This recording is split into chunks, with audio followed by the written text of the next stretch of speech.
بەرەبەیانی ڕۆژەهێنی لە هێرشێکی ئاسمانی رووسیا لە ناوچەی سومی باکووری ئۆکرانیا دوو کەس کوژران و ژمارەیەکی دیکەش بریندار بوون. ئەمەش وە بیرهێنانەوەیەکە بۆ بەردەوامی جەنگ و پاشخانی بۆ کۆبوونەوەی نێوان بایدن و سەرۆکوەزیرانی بریتانیا لە کۆشکی سپی. ئەمریکا پابندە بە پشتگیری لە ئێوە بۆ یارمەتیدانی ئۆکراین لە کاتێکدا بەرگری لە خۆی دەکات لە بەرامبەر هێرشی شەڕەنگێزی رووسیا.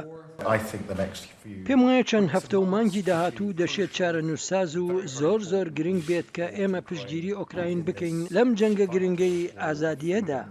کۆوەراوەکە لە کاتێکدایە هاوپەیمانانی ڕۆژاوە بیر لە گۆڕینی سیاسەتی خۆیان دەکەنەوە بۆ ئەوەیە ڕێگە بە ئۆکرانیا بدەن ئەو چەکە دوورهاوێژانەی کە لەلایەن ئەمریکا و بریتانیا دابینکراون بۆ لێدان لە قۆڵایی خاکی رووسیادا. دواکەوتن لەم پرۆسەیە دەبێتە هۆی ئەوەی رووسیا ئەم ئامانجە سەربازیانە بۆ زیاتر قوڵایی ناو رووسیا بگوازێتەوە. مۆسکۆ هۆشداری داوە کە پڕشەکردنی کیێڤ بە چەکی دوورهاوێژ دەبێتە هۆی پەرسەندنی ململانەکان لە دەرەوەی ئۆکرانیا. بەو واتایەیە کە وڵاتانی ناتۆ و ئەمریکا و وڵاتانی ئەوروپا لەگەڵ رووسیا لە جەنگدان. لە کاتێکدا بایدن تاوتۆی بریارەکە دەکات دەبێتە گەرەکانی پەرسەندنی جەنگ لەگەڵ رووسیا کە زلهێزێکی ئۆتۆمیە لە بەرچاو بگرێت لە کاتێکدا کۆشکی سفی دەڵێت هیچ ڕاگەیاندنیەک لە ئارادا نییە.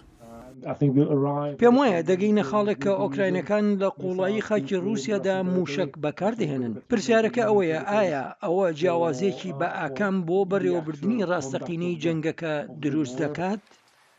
ڕاچاوکردنێکی دیکە بۆ بایدن هۆشداریەکانی دەستگا هەواڵگەریەکانی ئەمریکایە کە ڕەنگە رووسیا یارمەتی ئێران بۆ هێرشکردنە سەرێزەکانی ئەمریکا لە ڕۆژهەڵاتی ناوەڕاست وەڵام بداتەوە.